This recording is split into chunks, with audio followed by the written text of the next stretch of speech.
Hello students, आज हम लोग पढ़ने जा रहे हैं मूल अधिकार। मूल अधिकार में पहले 14 से 18 तक हम लोग पढ़ेंगे समानता का अधिकार, फिर 19 से 22 से पढ़ेंगे स्वतंत्रता का अधिकार। ठीक है, स्वतंत्रता का अधिकार। ठीक है, मूल अधिकार, इसका एक मैंने पहले भी वीडियो बना रखा है, पार्ट 1 आप लोग देख सकते हैं जाके। तो हम अनुच्छेद 14 से शुरू करते हैं आज। अनुच्छेद 14। अनुच्छेद 14 में पहली बात जो निकल कर आती है वो है विधि के समक्ष, विधि के समक्ष समता, समता या फिर समानता, जिसका मेन अर्थ है कानून के सामने सभी समान हैं। ये आप लोगों ने आम बोलचाल की भाषा में सुना होगा, कानून के समक्ष सभी एक समान होते हैं। ये जो है लाइन, ये शब्द लिए गए हैं ब्रिटेन से, और आप सभी को पता ही है ब्रिटेन का जो संविधान है वह अलिखित है। ठीक, अलिखित संविधान है ब्रिटेन का।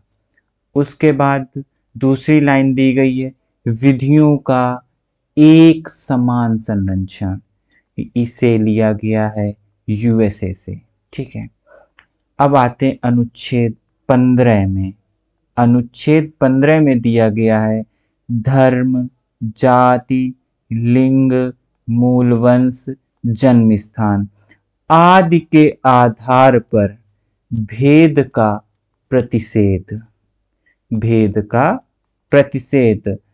इसका मुख्यतः अर्थ यह है कि कोई भी व्यक्ति या राज्य इन 5 आधारों पर, धर्म, जाति, लिंग, मूल वंश, जन्म स्थान, इन 5 आधारों पर कोई भी व्यक्ति या राज्य भेदभाव किसी भी व्यक्ति के साथ नहीं कर सकता है।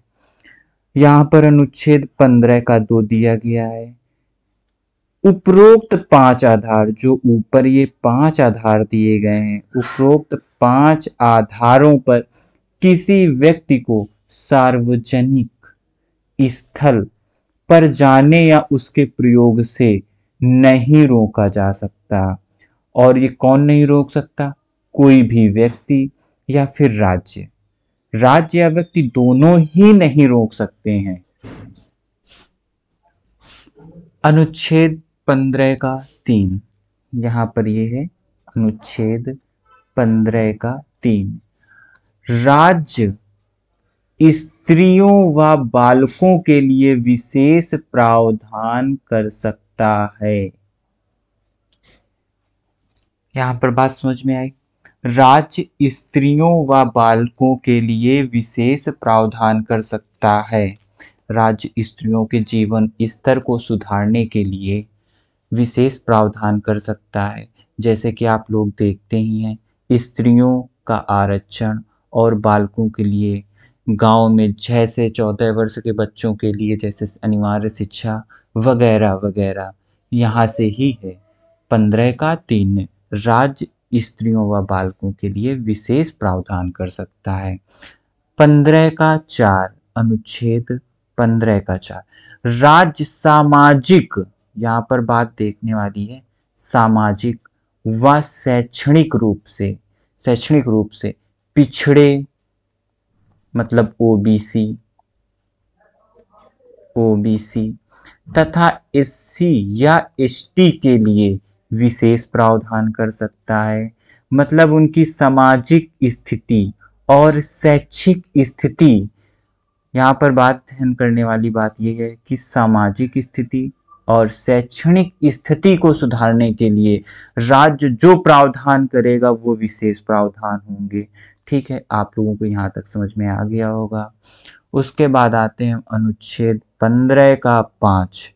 अनुच्छेद 15 के 5 में दिया गया है ओबीसी, मतलब पिछड़ा वर्ग। फिर एससी और एसटी के लिए शैक्षणिक संस्थाओं में, ये जो शैक्षणिक संस्थाओं में आरक्षण की व्यवस्था राज्य करेगा। यहाँ पर 15 के 5 में दिया गया है ओबीसी, एससी और एसटी के लिए शैक्षणिक संस्थाओं में आरक्षण की व्यवस्था करेगा।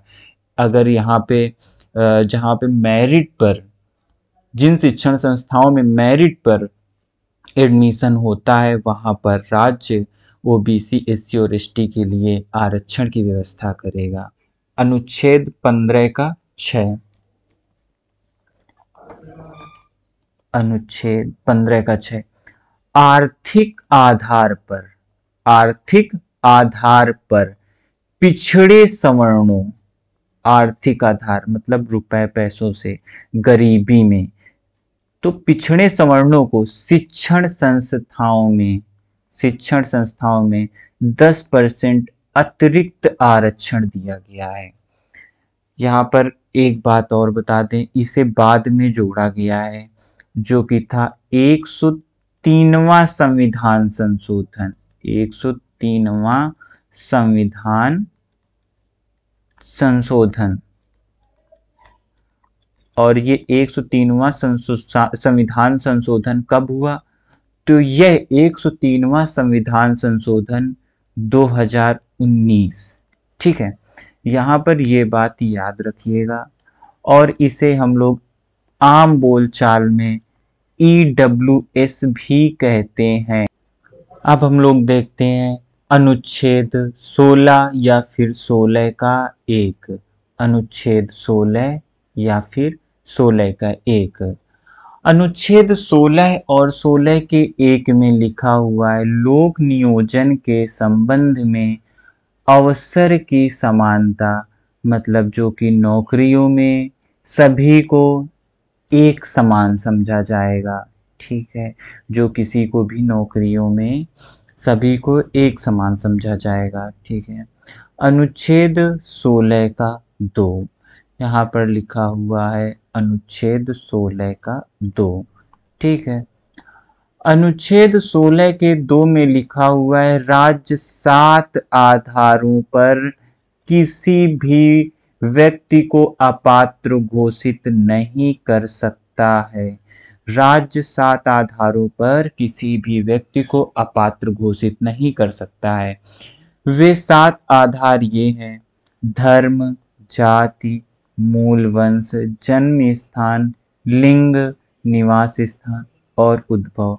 अभी हमने पढ़ा था पहले 5, जो वही आधार यहाँ पर पांचों हैं, जो थे धर्म, जाति, मूल वंश, जन्म स्थान, लिंग, ठीक है। यहाँ पर 2 और जोड़ दिए गए हैं। बस हमने अगर वो 5 याद कर लिए हैं तो 2 ये और याद करने पड़ेंगे, जो कि हैं निवास स्थान और उद्भव, ठीक है। इन 7 आधारों पर राज्य किसी को भी अपात्र घोषित नहीं कर सकता है। इसके आगे देखते हैं अब हम अनुच्छेद 16 का 2, अनुच्छेद 16 का 3, अभी 16 का 2 तो हम लोग ये पढ़े ही हैं। अनुच्छेद 16 का 3, राज्य निवास स्थान, ठीक है। यहाँ पर याद रखना, राज्य, इसको भी समझा भी दूंगा, राज्य निवास स्थान के आधार पर भेदभाव कर सकता है। कैसे भेदभाव कर सकता है? जैसे कि आप यूपी के हैं और आप दिल्ली पुलिस के लिए फॉर्म डालते हैं, तो वहां पर जो राज्य है अपने राज्य के व्यक्तियों के लिए आरक्षण प्रदान कर देगा। जैसे कि 90% आरक्षण दे दिया कि हम अपने राज्य के 90% लोगों को रखेंगे, 90% लोगों को हम नौकरी देंगे, बाकी जो 10% हैं उनमें से हम अन्य राज्य के लोगों को रखेंगे, फिर वो चाहे यूपी के हों या फिर वो चाहे बिहार की हों। यहाँ तक बात क्लियर हो गई तो आपको समझ में आ गया होगा कि राज्य निवास स्थान पर भेदभाव कर सकता है, मतलब राज्य निवास स्थान के आधार पर भेदभाव कर सकता है वो इस प्रकार से, ठीक है। आगे बढ़ते हैं अनुच्छेद 16 का 4, अनुच्छेद 16 का 4, राज्य के अधीन सेवाओं में आरक्षण, जो राज्य के अधीन सेवाएं होंगी उसमें राज्य आरक्षण की व्यवस्था कर सकता है। फिर आता है अनुच्छेद 16 का 5, धार्मिक स्थानों में उसी धर्म के व्यक्ति की नियुक्ति की जाएगी जिस धर्म का वह स्थान होगा। जैसे अगर मंदिर है तो मंदिर में हिंदू पुजारी ही रखा जाएगा। अभी आप लोगों ने पढ़ा होगा कि धर्म, जाति, मूल, वंश, जन्म स्थान, लिंग, निवास स्थान और उद्भव के आधार पर किसी को भी अपात्र घोषित नहीं किया जा सकता, लेकिन जो धार्मिक स्थान होंगे वहां पर उसी धर्म के व्यक्ति की नियुक्ति की जाएगी। जैसे कि आर्मी में कुछ ऐसी जगह होती हैं जहाँ पर लोगों के लिए पूजा के लिए व्यवस्था की जाती है। सिखों के लिए गुरुद्वारे वगैरह, छोटे गुरुद्वारे वगैरह बनाए जाते हैं, तो वहाँ पर उसी व्यक्ति की नियुक्ति की जाएगी जिस धर्म का वह व्यक्ति हो और उसी धर्म का वह स्थान हो। ठीक है, अब आके आते हैं अनुच्छेद 16 का 6। अनुच्छेद 16 के 6 में आर्थिक रूप से पिछड़े 10% सवर्णों को अतिरिक्त आरक्षण, ठीक, अतिरिक्त आरक्षण। अभी आप लोग देख कर आए हैं शैक्षणिक संस्थाओं में 10% सवर्णों को अतिरिक्त आरक्षण, और यहाँ पर नौकरियों में आरक्षण, नौकरी में, ठीक है, 10% अतिरिक्त। और यहाँ पर एक बात और देखने वाली है कि ये भी 103वें संविधान संशोधन में ही जोड़ा गया है। 103वां संविधान संशोधन कब? 2019। ठीक है, यहाँ तक बात क्लियर हो गई होगी। इसी को हम लोग EWS कहते हैं। आप लोग इतना तो याद रख ही लेंगे कि जो 15 का 6 है वहाँ पे शैक्षणिक संस्थाओं में एडमिशन के लिए 10% सवर्णों को अतिरिक्त आरक्षण, और यहाँ 16 के 6 में 10% सवर्णों को अतिरिक्त आरक्षण नौकरियों में। ठीक है, अब आगे चलते हैं अनुच्छेद 17।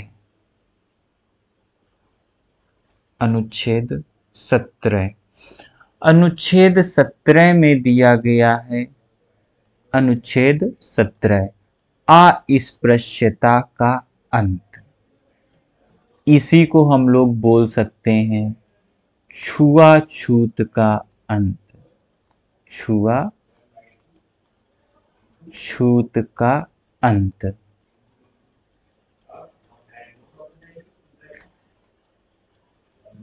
ठीक, सबसे ज्यादा शिकार इसका दलित लोग हुए हैं, तो इसके लिए भारत सरकार ने अस्पृश्यता निवारण अधिनियम 1955 में, जिसे 1976 में लागू कर दिया गया, और जब लागू किया गया तो यह नागरिक अधिकार संरक्षण अधिनियम में पारित किया गया था। ठीक है, तो भारत में अस्पृश्यता निवारण अधिनियम कब लाया गया? तो आप लोग याद कर लीजिए, 1955 में भारत में अस्पृश्यता निवारण अधिनियम जो लाया गया वो लाया गया 1955 में, जिसे 1976 में नागरिक अधिकार संरक्षण अधिनियम 1976 के नाम से पारित किया गया। यहाँ तक आप लोगों को समझ में आ चुका होगा। इसके आगे बढ़ते हैं अनुच्छेद 18। अनुच्छेद 18 में दिया गया है उपाधियों का अंत।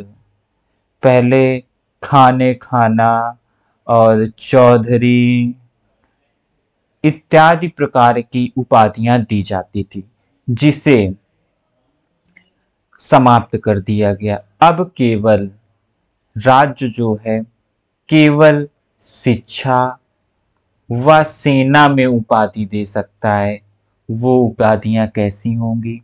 जैसे कि डॉक्टर हो गया और इंजीनियर हो गया, ठीक है, इंजीनियर, ये सब अब शिक्षा में ही हैं। और सेना में कमांडो,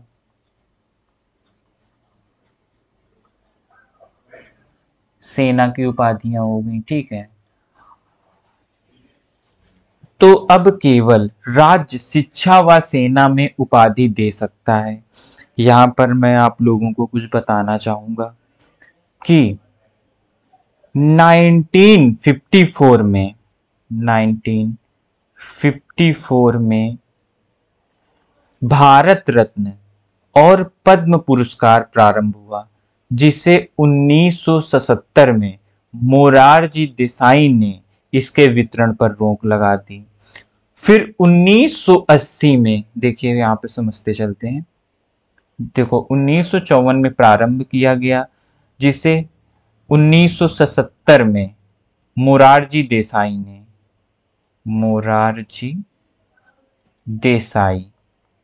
ने बंद करा दिया।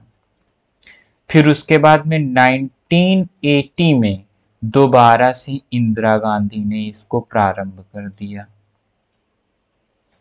ठीक, इंदिरा गांधी ने इसे दोबारा से प्रारंभ कर दिया।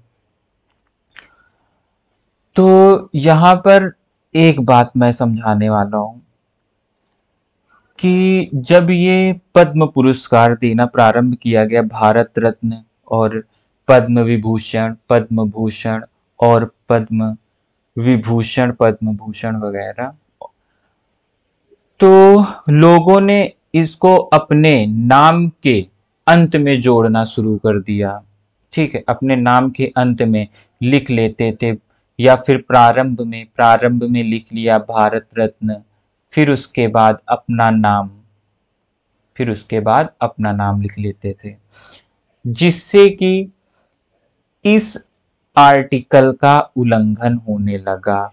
उपाधियों का अंत किया गया, लेकिन उसका यूज अभी भी हो रहा था।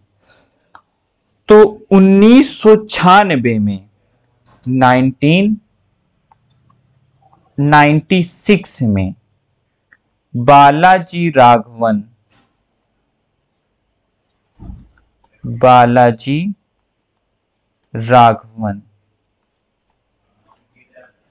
बनाम संघवाद, भारत सरकार और बालाजी राघवन चला, जिसमें कि न्यायालय ने कहा कि भारत रत्न व पद्म पुरस्कार मात्र सम्मान या अलंकरण हैं, मात्र सम्मान या अलंकरण हैं, इन्हें उपाधि नहीं माना जाएगा। जो भारत रत्न और पद्म पुरस्कार हैं, इन्हें केवल अलंकरण माना जाएगा, उपाधि नहीं। लोग इसका बहुत यूज कर रहे थे अपने नाम के साथ में, तो अब ये केवल अलंकरण है या फिर सम्मान है, इन्हें हम उपाधियों के रूप में नहीं प्रयोग कर सकते, अर्थात कोई व्यक्ति इनका प्रयोग अपने नाम के आगे या पीछे नहीं कर सकता है। चलिए इसके आगे चलते हैं। ये हाँ लिखा तो था मैंने 1996 में बालाजी राघवन बनाम भारत सरकार संघवाद 1996, ठीक। इसके आगे चलते हैं अब हम। स्वतंत्रता का अधिकार अनुच्छेद 19 से 22 तक है, ठीक। स्वतंत्रता का अधिकार अनुच्छेद 19 से 22। अनुच्छेद 19 में स्वतंत्रताओं का वर्णन किया गया है, अनुच्छेद 19, ठीक। तो ये है आर्टिकल आर्टिकल 19 एक का ए। अनुच्छेद 19 एक का ए में वाक एवं अभिव्यक्ति की स्वतंत्रता दी गई। ठीक, कोई भी व्यक्ति अपने बातों को अभिव्यक्त कर सकता है। तो हम पहले अनुच्छेद 1 का ए ही पढ़ लेते हैं, वाक एवं अभिव्यक्ति की स्वतंत्रता। हम कितने प्रकार से अपनी बातों को अभिव्यक्त कर सकते हैं, ये देखिए मैंने नोट कर लिया था। अनुच्छेद 1 का ठीक, जिसमें कि 5 प्रकार से अगर कहीं पूछा जाता है वाक एवं अभिव्यक्ति की स्वतंत्रता कितने प्रकार से प्राप्त है, कितने प्रकार से हम अभिव्यक्त कर सकते हैं, तो पहला है बोलकर, दूसरा लिखकर, तीसरा है चित्रों के माध्यम से, चौथा है कार्टून के माध्यम से। आपने इसका देखा होगा न्यूज़पेपर में साइड में एक कॉर्नर में दिया होता है, कार्टून के माध्यम से नेताजी का बड़ा पेट बैठे हुए हैं और एक दुबला पतला उनके पैर दबा रहा है, ऐसा कुछ। फिर पांचवा है फिल्मों के माध्यम से। ये फिल्मों के माध्यम को जोड़ा तो गया था वाक एवं अभिव्यक्ति की स्वतंत्रता में, लेकिन इससे अब दुरुपयोग हो रहा है, ये लोग कुछ और ही अभिव्यक्त करने लगे हैं। ठीक, चलिए हम ऊपर आते हैं। फिर से इतना आपने देख लिया कि अनुच्छेद 1 के काम में ये जो वाक एवं अभिव्यक्ति की स्वतंत्रता है वह हमें कितने प्रकार से प्राप्त है। वाक एवं अभिव्यक्ति की स्वतंत्रता जो कि हमें 5 प्रकार से प्राप्त है। ठीक,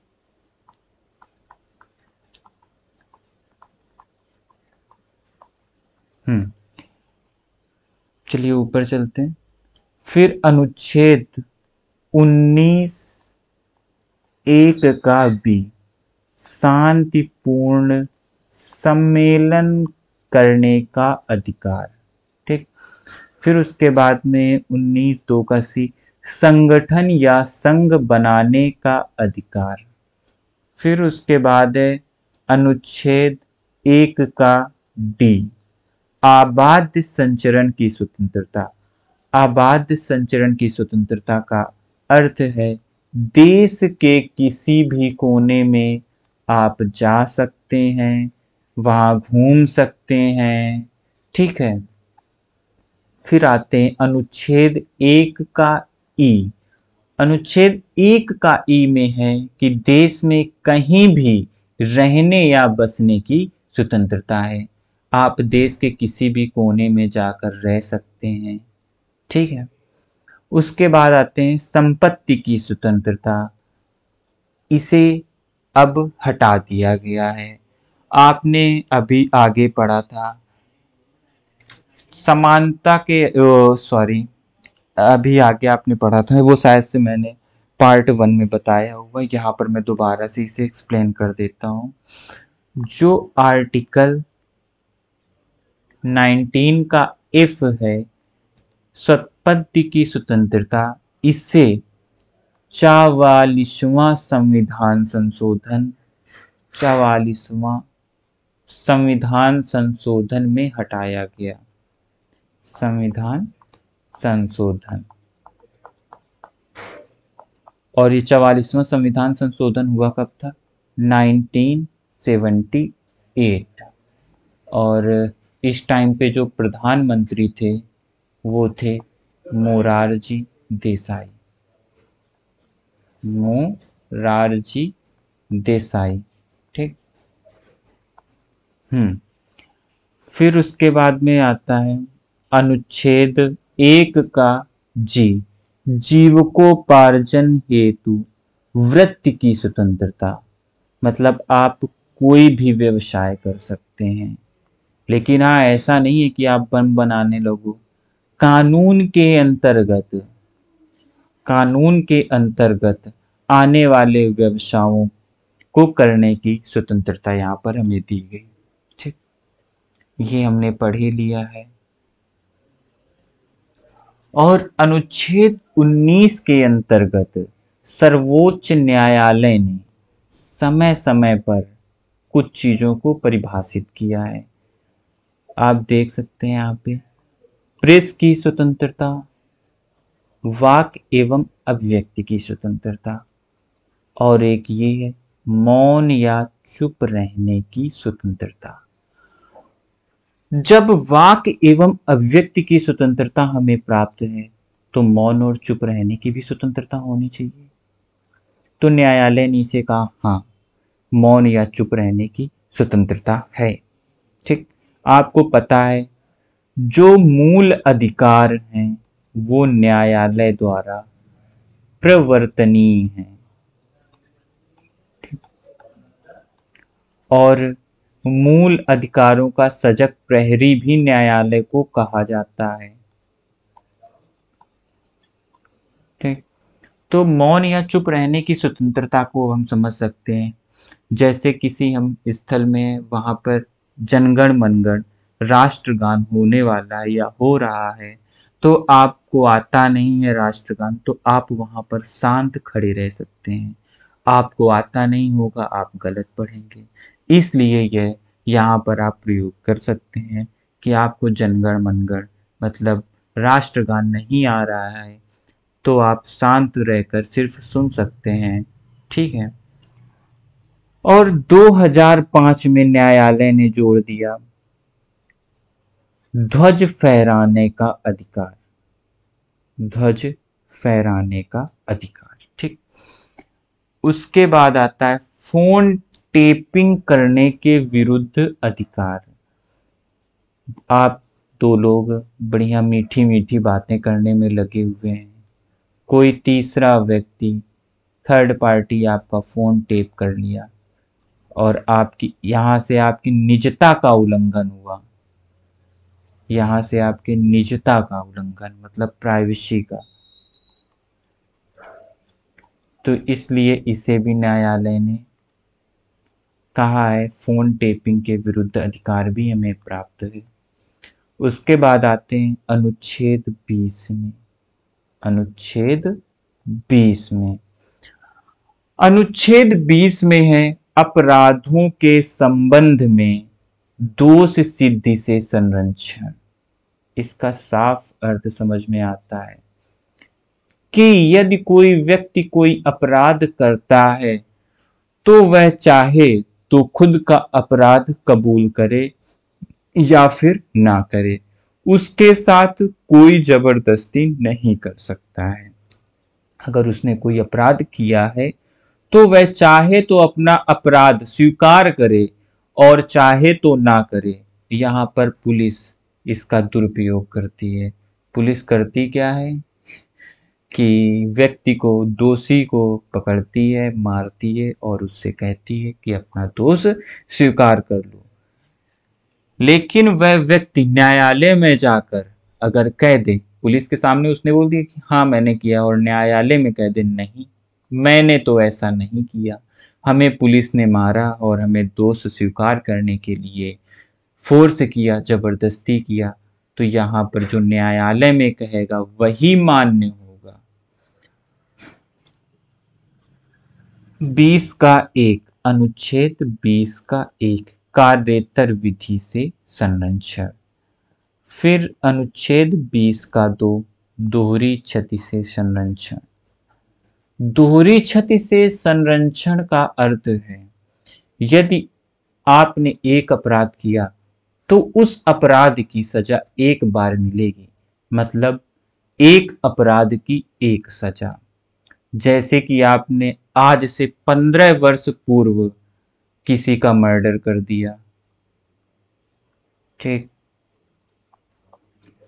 आपको 15 वर्ष की सजा हो गई, आप 15 वर्ष बाद आज वापस आए, ठीक, देखा कि वह व्यक्ति तो सामने बढ़िया मस्त घूम रहा है, अब तुम गए उसको दोबारा से मार डाले, तो इस बार जो है आपको सजा नहीं मिलेगी, क्योंकि उसके मर्डर की सजा आप पहले ही भुगत आए हैं, उसकी हत्या की सजा।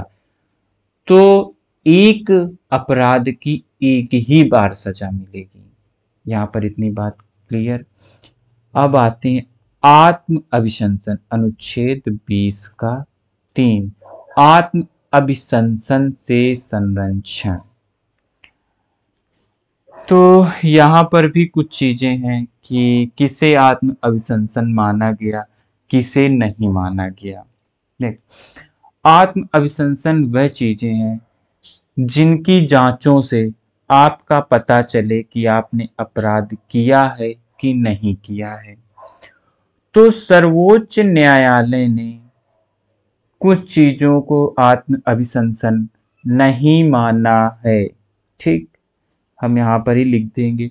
और कुछ चीजों को आत्म अभिशंसन माना है। तो आत्म अभिशंसन किन किन बातों को माना है वो भी देख लेते हैं। जैसे कि ब्लड टेस्ट, इसे आत्म अभिशंसन नहीं माना है। आपको पुलिस पकड़ के ले जाएगी, तुरंत आपका ब्लड टेस्ट करवा लेगी। जब से कोरोना आया तो कोरोना के बाद में कोविड-19 टेस्ट को भी आत्म अभिशंसन नहीं माना, ठीक। उसके बाद में डीएनए फिंगरप्रिंट आता है, डीएनए फिंगरप्रिंट सब लोग जानते होंगे। और फिर आता है फिंगरप्रिंट।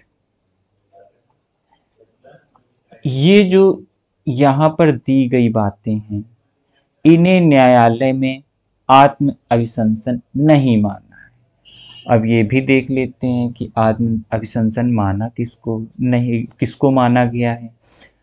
जिसे आत्म अभिशंसन माना गया है उसे अपराधी व्यक्ति मना कर सकता है अपने साथ जांच होने में। इनके लिए पुलिस को मना नहीं कर सकता है व्यक्ति कि मेरे साथ ब्लड टेस्ट मत करो, मेरे साथ कोविड-19 टेस्ट मत करो, मेरे साथ डीएनए फिंगरप्रिंट मत करो, मेरे साथ फिंगरप्रिंट ना करो।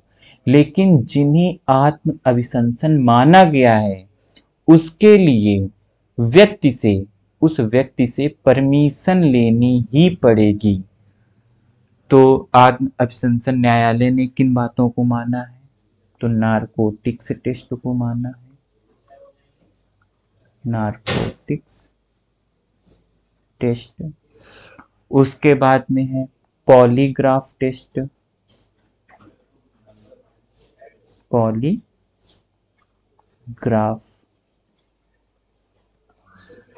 टेस्ट। पॉलीग्राफ टेस्ट आप लोग जानते ही होंगे क्या है। तो पॉलीग्राफ टेस्ट में जहां से व्यक्ति ने अपराध किया वहां तक ले जाना, पूरा एक तरह से मैपिंग करना, ठीक है। उसके बाद में आता है ब्रेन मैपिंग, ब्रेन मैपिंग। आपको इनमें जो बातें ना समझ में आए एक बार आप हमें कमेंट करके बता देना, ठीक है। मैं नेक्स्ट वीडियो में उन्हें कवर करने की कोशिश करूंगा। अब आते हैं अनुच्छेद 21 में। अनुच्छेद 21 में दिया गया है प्राण एवं दैहिक स्वतंत्रता का अधिकार। क्या दिया गया है? प्राण एवं दैहिक स्वतंत्रता का अधिकार। एक केस हुआ था मेनका गांधी बनाम भारत संघवाद 1978 में। इस वाद में सर्वोच्च न्यायालय ने अनुच्छेद 21 के प्राण एवं दैहिक स्वतंत्रता को मात्र जीवन जीने का अधिकार नहीं माना, बल्कि गरिमापूर्ण जीवन जीने का अधिकार माना है, जिसमें कि विदेश जाने का अधिकार भी शामिल है। अब आप लोग सोचेंगे कि विदेश जाने का अधिकार प्राण एवं दैहिक स्वतंत्रता में कैसे शामिल है। तो जो मेनका गांधी थी ये जा रही थी विदेश, इन्हें एयरपोर्ट में ही अरेस्ट कर लिया गया था। तब इन्होंने भारत संघ के खिलाफ केस किया। तब न्यायालय ने कहा कि जिसमें कि विदेश जाने का अधिकार भी शामिल कर दिया, किसमें? प्राण एवं दैहिक स्वतंत्रता में। मेरा एक चीज और बताने का मन है। जैसे कि आप अपने यहाँ की इंडियन मूवी में देखते होंगे, इंडियन मूवी में कि जब कोई बहुत ज़्यादा बीमार हो जाता होगा या फिर उसके बचने की कोई उम्मीद नहीं, तो इसके ऑक्सीजन पाइप और जो भी जीने के लिए इक्विपमेंट लगाए जाते हैं, उन्हें मरीज के शरीर से हटा दिए जाते हैं, जिनको कि मरीज के शरीर से हटा दिए और उसे उसी स्थिति में मरने के लिए छोड़ दिया जाता है। तो इसे भारत में मान्य माना गया है। ठीक, इसे कहते हैं पैसिव यूथेनेसिया, पैसिव यूथेनेसिया। ठीक है, भारत में इच्छा मृत्यु के लिए पैसिव यूथेनेसिया की मंजूरी दी गई है। वहीं पर यूएस जैसे देशों में एक्टिव यूथेनेसिया की परमिशन है कि अगर कोई व्यक्ति बहुत ज़्यादा बीमार है, बहुत ज़्यादा दर्द में है और उसके जिंदा रहने की कोई भी स्थिति नहीं है, तो इसे पॉइजन दे दिया जाएगा इंजेक्शन में, या फिर वो कुछ भी दें। ठीक, लेकिन अपने इंडिया में ऐसा नहीं है, ऑक्सीजन और इक्विपमेंट को हटा दिया जाएगा और उसको उसी स्थिति में मरने के लिए छोड़ दिया जाएगा। अब अनुच्छेद 21 में ही कुछ अधिकार दिए गए हैं। अनुच्छेद 21 के अंतर्गत प्राण एवं दैहिक स्वतंत्रता में निम्न प्रावधानों को शामिल किया गया है, जिसमें कि निजता का अधिकार, आप लोग जानते हैं, प्राइवेसी। ठीक, उसके बाद एकांतता का अधिकार, आपको एकांत में रहने का अधिकार, शिक्षा का अधिकार, अभी पढ़ते हुए आ रहे हैं और यहाँ पर भी पढ़ेंगे 21 का।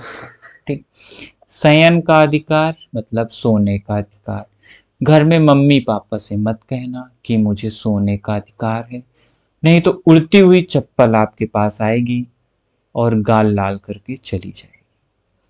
फिर है शांति का अधिकार, मनपसंद जीवन साथी चुनने का अधिकार, जिसका बहुत ज्यादा दुरुपयोग हो रहा है। विदेश जाने का अधिकार, विदेश जाने का अधिकार आपने अभी ऊपर मेनका गांधी बनाम भारत संघवाद 1978 से देखा। ठीक, फिर है स्वच्छ जलवायु का अधिकार, हर वर्ष सर्दियों के प्रारंभ में दिल्ली सरकार को सुप्रीम कोर्ट फटकार लगाता है। ठीक, किसके लिए, किस वजह से? इसी अधिकार की वजह से, स्वच्छ जलवायु का अधिकार। ठीक, फिर सार्वजनिक स्थानों में धूम्रपान के विरुद्ध, माफ करिएगा यहाँ पर थोड़ा गलत नोट हो गया है, जिसे मैं अभी सही कर देता हूँ। सॉरी, इरेजर काम नहीं कर रही है। हाँ, हो गया। धूम्रपान, सार्वजनिक स्थान धूम्रपान के विरुद्ध अधिकार, यदि किसी सार्वजनिक स्थल, पार्क हो गया, वहां पर कोई व्यक्ति धूम्रपान कर रहा है, तो आप उसके विरुद्ध पुलिस कंप्लेन कर सकते हैं। ठीक, यहां तक बात क्लियर हो गई। उसके बाद आता है हथकड़ी लगाने के विरुद्ध अधिकार। फिर महिलाओं को बच्चे को जन्म देने या ना देने का अधिकार। ठीक, महिलाओं को बच्चे को जन्म देने या ना देने का अधिकार भी शामिल है। अगर महिला चाहे तो बच्चे को जन्म दे, ना चाहे तो ना दे। ठीक, लेकिन हाँ, यदि वह बच्चा गर्भ में 6 माह से ऊपर है तो उसे जन्म देना पड़ेगा। ठीक है, यौन शोषण के विरुद्ध अधिकार, आपका कोई यौन शोषण करता है तो उसके विरुद्ध अधिकार। भोजन, चिकित्सा और विधिक सहायता पाने का अधिकार। ठीक, फिर उसके बाद में आश्रय पाने का अधिकार, आपके पास घर नहीं है, आप सरकार से गुहार लगा सकते हैं कि हमें कॉलोनी चाहिए, तो आश्रय पाने का अधिकार, भोजन पाने का अधिकार, चिकित्सा के लिए सरकारी अस्पताल और विधिक सहायता। आप किसी केस में लड़ने जा रहे हैं, कोई मुकदमा आप लड़ रहे हैं, आपके पास वकील नहीं है, तो सरकार आपको वकील उपलब्ध कराएगी, जिन्हें हम लोग सरकारी वकील कहते हैं। आगे देखते हैं अनुच्छेद 21 का अनुच्छेद 21 के का में दिया गया है शिक्षा का अधिकार। ठीक, अनुच्छेद 21 के का में दिया गया है शिक्षा का अधिकार, और ये भाग 3 में ही है, इसे बाद में जोड़ा गया है। कब जोड़ा गया है? 2019 में, शिक्षा का अधिकार अधिनियम 2009 में। ठीक है, शिक्षा का अधिकार जो है वो है 6 से 14 वर्ष आयु के बालकों को शिक्षा प्राप्त करना उनका मूल अधिकार होगा। 6 से 14 वर्ष के बच्चों को शिक्षा प्राप्त करना उनका मूल अधिकार होगा। शिक्षा का अधिकार अधिनियम 2009। अब इसको और अच्छे से देख लेते हैं। जो शिक्षा का अधिकार अधिनियम आया उसमें बालकों को 6 से 14 वर्ष आयु के बालकों को शिक्षा प्राप्त करना मूल अधिकार तो दिया गया, साथ में जो शिक्षक हैं उनके लिए कुछ ड्यूटी भी निर्धारित कर दी गई। क्या निर्धारित कर दी गई? ड्यूटी। अब वो क्या थी? फर्स्ट, चुनाव कार्य।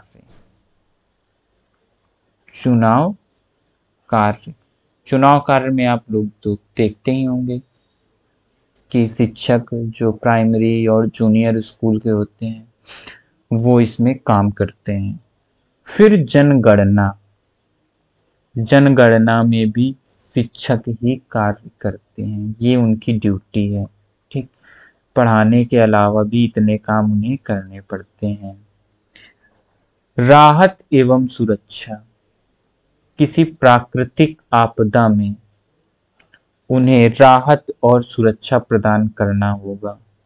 राहत एवं सुरक्षा, ये जो 3 ड्यूटी जोड़ी गई टीचर की, जोड़ी गई 2009 के शिक्षा का अधिकार से। ठीक, आगे चलते हैं। अनुच्छेद 22। अनुच्छेद 22 में दिया गया है गिरफ्तारी व निरोध से संरक्षण। फिर गिरफ्तारी व नजरबंदी से संरक्षण। अब इसको समझते चलते हैं। किसी भी व्यक्ति को गिरफ्तारी से पूर्व कारण जानने का अधिकार है। अगर आपको कोई भी पुलिस इंस्पेक्टर, कांस्टेबल अगर आपको अरेस्ट करने आता है तो आपको कारण जानने का अधिकार है। गिरफ्तार व्यक्ति अपने मनपसंद विधि व्यवसायिक या वकील से परामर्श कर सकता है। मतलब अगर वह अरेस्ट हो चुका है और वो जिस व्यक्ति को भी अपना वकील बनाना चाहे तो बना सकता है। ठीक, गिरफ्तार व्यक्ति को 24 घंटे के अंदर न्यायालय या मजिस्ट्रेट के समक्ष प्रस्तुत किया जाएगा। बहुत ज्यादा मूवी में ये चीज देखी है हम लोगों ने कि तुमने 24 घंटे में क्यों नहीं किया मुजरिम को पेश। ठीक, मुजरिम को पेश क्यों नहीं किया, अक्सर देखा गया मूवी में। तो आर्टिकल 22 के ही अंतर्गत है कि 24 घंटे के अंदर अपराधी को कोर्ट में पेश किया जाए। संसद द्वारा बनाए गए कुछ कानून या नियम इसका उल्लंघन करते हैं, जिन्हें निवारक निरोध कानून कहा जाता है। अब निवारक निरोध कानून हम बता देते हैं, जैसे कि अफस्पा, ये पूर्वोत्तर भारत के लिए है। ठीक, फिर आता है एक यूपी कोका और भी अन्य है। ठीक, यहाँ पर अपस्फा का फुल फॉर्म होता है armed force special power act. हम यहीं से आज की क्लास ओवर करते हैं। सभी को मेरा साथ देने के लिए धन्यवाद।